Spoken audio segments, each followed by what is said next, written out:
서울의 한 오래된 아파트. 이곳은 지어진 지 40년이 넘은 건물로 복도에 들어서면 오랫동안 쌓여온 세월의 흔적들을 느낄 수 있었다. 벽이 군데군데 벗겨져 있었고 여름철이면 천장에서 물이 새 냄새가 고약했다. 하지만 이곳을 떠나지 못하는 사람들이 많았다. 그중 하나가 바로 나였다. 나는 이 아파트로 이사 온 지 이제 2년 남짓되어가는 젊은 회사원이다. 어느 평범한 주말 아침, 나는 평소처럼 늦잠을 자다가 부스스 눈을 떴다. 거실로 나와 창문을 여니 이른 아침에 상쾌한 공기가 방 안을 가득 채웠다. 커피를 한 잔 타서 마시며 느긋하게 아침을 보내던 그때였다. 복도에서 뭔가 쿵쿵거리는 소리가 들려왔다. 무심코 현관문을 열고 밖을 내다보았다. 복도 끝에서 한 사람이 힘겹게 큰 상자를 옮기고 있었다. 이사를 오는 것 같았다. 무심코 지켜보던 나는 상자를 옮기던 그 사람이 나를 보고씩 웃는 모습을 발견했다. 인사를 하려던 순간 그 사람의 얼굴이 어딘가 어색하게 느껴졌다. 뭔가 부자연스러운 웃음이었다. 순간적인 불쾌함에 나는 문을 닫고 안으로 들어왔다. 그날 저녁 친구들과 술자리를 마치고 집으로 돌아왔을 때는 이미 한밤중이었다. 아파트로 들어서자 복도 끝에 불이 켜져 있었다. 낮에 봤던 그 이웃이 아직 상자를 정리하고 있는 모양이었다. 이번엔 무슨 말을 해보려 했지만 가까이 가보니 그의 모습이 이상했다. 얼핏 보기에도 상자를 정리하는 게 아니라 그 상자를 가만히 쳐다보기만 하고 있는 것처럼 보였다. 나는 그저 술이 덜 깨서 헛것을 본 것이라 생각하고 서둘러 집으로 들어왔다. 하지만 이후로도 그를 잊을 수가 없었다. 그때 봤던 도저히 설명할 수 없는 그 불쾌한 느낌이 계속 나를 따라다녔다. 며칠 후 늦은 밤 다시 한번 복도에서 소리가 들려왔다. 이번엔 어떤 무거운 물체가 끌리는 소리였다. 나는 초조해지기 시작했다. 밤낮으로 반복되는 소리와 그 이유세기이한 행동이 신경에 거슬렸다. 현관문을 열고 복도로 나와보니 그 사람은 없었다. 소리는 여전히 복도 저 끝에서 울려 퍼지고 있었다. 소리의 근원지로 조심스럽게 다가갔다. 복도 끝에는 그날 보았던 상자가 있었다. 나는 두려움과 호기심에 이끌려 상자에 다가갔다. 손을 뻗어 상자를 열어보았다. 상자 안에는 오래된 사진들이 무수히 담겨 있었다. 사진 속 사람들은 오래전에 죽었거나 사라진 이웃들이었다. 그제야 나는 이 상자와 그 사람의 정체가 불길하게 연결되어 있다는 것을 깨달았다. 이후로 복도의 그 끝자락은 이상하게도 그 어떤 소리도 들리지 않는 무음의 공간이 되었다. 나는 더 이상 그곳을 지나지 않았고 수개월 후 이사를 결심했다. 그 낮고 음습한 아파트를 떠나면서 나는 마지막으로 복도 끝을 힐끗 바라보았다. 마치 누군가 서서 나를 바라보고 있는 듯한 느낌이 들었다. 그대로 시선을 고정하지 못하고 나는 재빨리 고개를 돌려버렸다. 지금은 새로운 도시의 밝고 아늑한 아파트에서 생활하고 있다. 그날의 기억은 점점 흐려져 가고 있지만 아직도 가끔 씻을 수 없는 불안감이 내 일상에 들이운다. 그리고 그 복도 끝, 그곳엔 아직도 무언가가 남아있을 것만 같다. 두 번째 이야기. 어느 한적한 시골 마을. 이곳은 대도시에서 몇 시간 떨어진 외딴 곳으로 인적이 드문 곳이었다. 마을의 사람들은 서로를 모두 알고 지낼 만큼 소박하고 작은 공동체를 이루고 있었지만 그들 사이에 떠도는 이상한 소문이 있었다. 그 소문은 마을 가장자리에 위치한 버려진 고택에 관한 것이었다. 고택은 오래된 전통 한옥으로 거대한 대문과 울창한 나무들이 마치 벽처럼 둘러싸고 있었다. 수십 년 전에는 마을의 유지가 살던 곳이었지만 그가 가족과 함께 불의의 사고로 사망한 이후로는 아무도 그곳에 들어가려 하지 않았다. 사람들은 그 집에 귀신이 산다며 심지어 밤마다 집에서 이상한 소리가 들린다고 했다.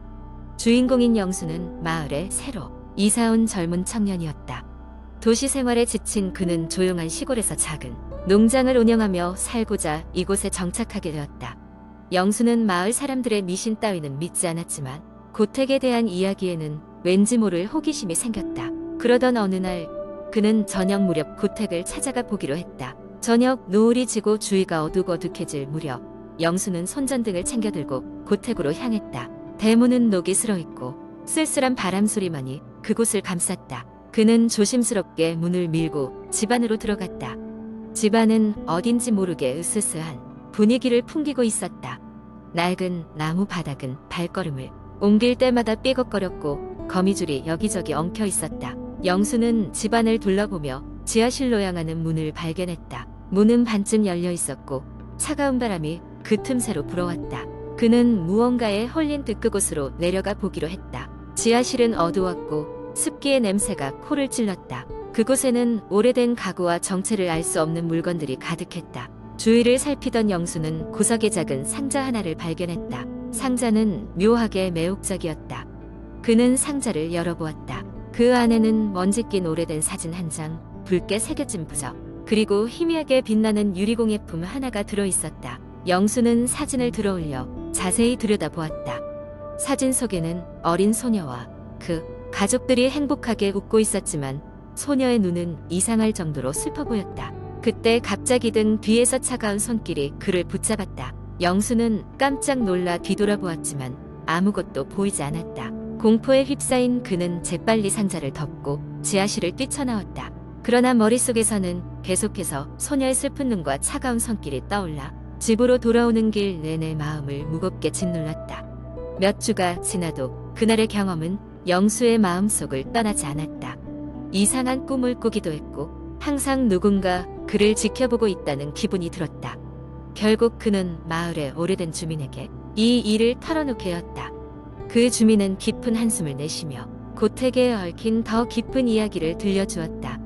오래전 그 집에 살던 유지의 딸이었 못에서 불의의 사고로 목숨을 잃었고 그 이후로 집안에 불운이 닥쳤다는 이야기였다. 마을 사람들은 그 소녀의 영혼이 여전히 집안을 떠돌고 있다고 믿었다. 주민은 영수에게 조심하라며 가능하면 그 집에는 다시 가지 말라고 당부했다. 영수는 마을 주민의 말을 마음에 새기고 그 후로는 고택 근처에는 얼씬도 하지 않았다. 하지만 여전히 밤이면 들려오는 바람 소리와 그의 꿈속에서 나타나는 소녀의 모습이 그를 괴롭혔다. 시간이 지나 그가 이 마을을 떠나기 전까지 그 공포는 그의 삶을 지배했다. 결국 그는 고택의 비밀과 그곳에 남겨진 슬픈 영혼에 대해서 누구에게도 알리지 않은 채 조용히 마을을 떠났고 그 후로도 고택은 여전히 그 자리에 남아 새로운 이야기를 기다리고 있었다.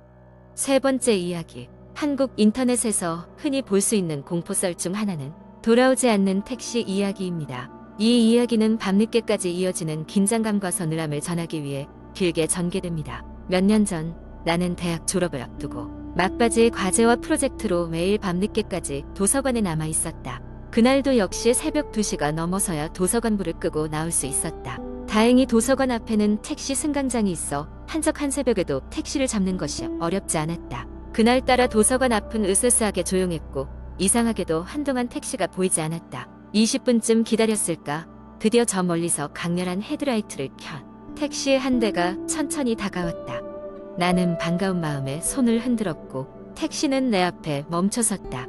운전사는 나이가 지긋해 보이는 중년 남성이었고 낯선 도시 사람인 것처럼 약간 피곤한 얼굴이었다. 목적지를 묻길래 집 주소를 말하자 그는 무뚝뚝하게 출발했다. 차 안은 어딘가 기묘한 분위기로 가득 차 있었다. 엔진 소리가 이상하게 균일하지 않았고 승차감 또한 묘하게 불안정했다. 뭔가 부자연스러운 느낌에 나는 불안함을 느꼈지만 피곤한 탓에 당장 내릴 생각은 하지 않았다.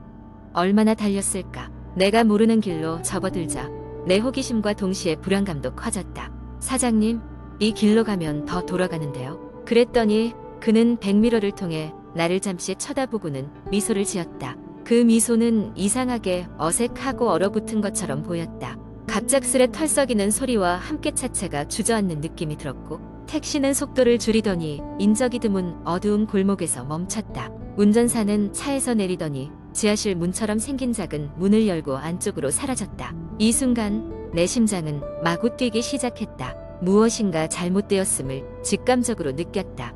빠르게 상황을 파악하고 도망칠 준비를 해야 했다. 조용히 택시에서 내려 도망치기 위해 문을 열었는데 그 순간 등 뒤로 누군가의 손이 느껴졌다. 깜짝 놀라 소리를 지르려다 눈이 칵거릴 정도로 강한 빛이 얼굴을 비쳤다. 누군가가 전등을 켠 것이다. 뒤돌아보니 그 택시 운전사는 어디론가 사라지고 그곳에는 허름한 외양의 반지하 건물이 있었다. 그리고 나는 그곳에서 다시는 밖으로 나올 수 없었다. 시간이 흐르면서 나는 느끼기 시작했다. 이 반지하에는 여러 사람이 나처럼 갇혀 있다는 것을. 그들의 낮고 얇은 목소리가 벽 너머에서 들려왔다. 그로부터 몇 년이 흘렀다. 사람들이 전해주는 이야기로는 그 택시가 다시 도서관 앞에 모습을 드러냈다고 한다.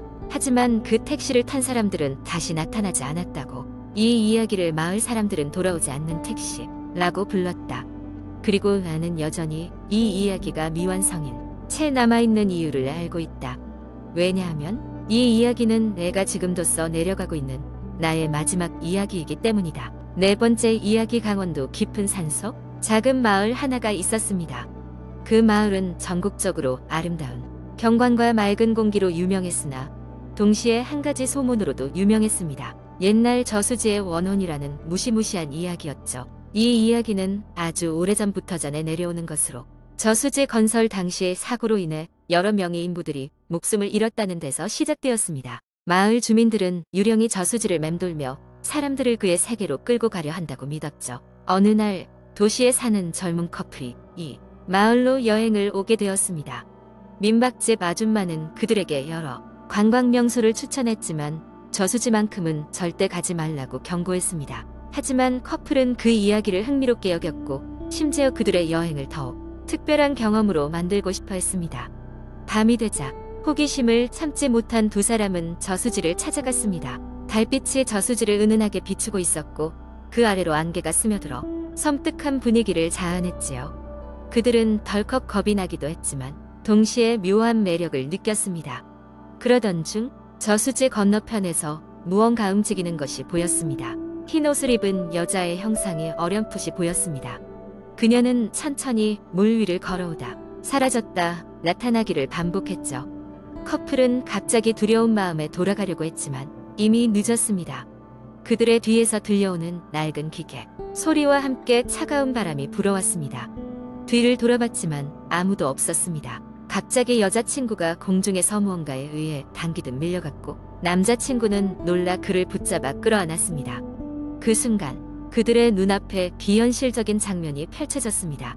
마치 과거로 돌아간 듯 저수지 공사 현장이 그대로 드러났고 헬멧을 쓴 인부들이 여기저기서 눈에 보였습니다. 그들 모두 창백한 얼굴로 일손을 멈춘 채 비명조차 내지르지 못했습니다. 급작스러운 환영 속에서 깨어난 그들은 어느새 저수지 가장자리에 혼자 서 있었습니다. 급히 마을로 돌아온 커플은 그 사건에 대해 마을 사람들에게 이야기했습니다. 그러자 마을 주민들은 그날 밤 자신들 또한 이상한 꿈에 시달렸다는 사실을 이야기했고 그 꿈의 내용이 저수지에서 있었던 참사와 비슷했음을 깨달았습니다. 마을 사람들과 커플은 이날 사건을 계기로 한 가지 결심을 했습니다. 사람들이 다시는 원혼의 유혹에 넘어가지 않도록 저수지 주변을 정돈하고 사고로 사망한 인부들의 혼령을 위한 위령제를 지내기로 한 것입니다. 이후로는 더 이상 저수지에서 스스한 일이 일어나지 않았고 마을은 다시 평화로움을 되찾았습니다. 하지만 이 이야기는 여전히 사람들 사이에서 전해져 내려오며 호기심 많은 사람들의 발길을 이끌곤 합니다. 그 젊은 커플은 그날의 경험을 잊지 못한 채 가끔씩 마을을 방문하며 그들이 본 것을 기록으로 남기는 일을 하겠다고 결심했습니다. 그들이 바라건대 그 기록은 경고 같은 역할을 하여 다른 사람들이 무슨 일이 있었는지를 기억하게 하고 똑같은 위험을 다시는 겪지 않도록 하는 데 도움이 될 것입니다.